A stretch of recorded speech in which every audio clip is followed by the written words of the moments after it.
Solve the system using the substitution method. We have y equals 5x minus 2 and y minus 2 equals x. Now with the substitution method, we solve one equation for one of the variables and substitute into the second equation.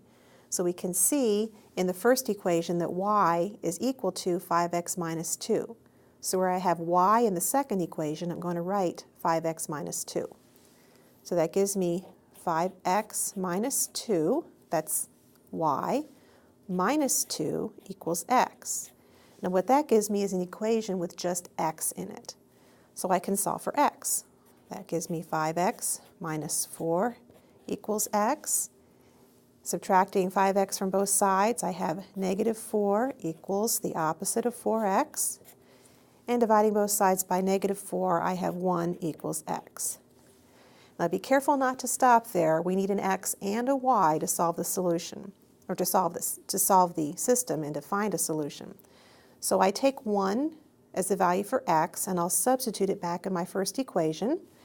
That gives me, I start with y equals 5x minus 2. So y equals 5 times 1 minus 2. So y equals 5 minus 2, or 3.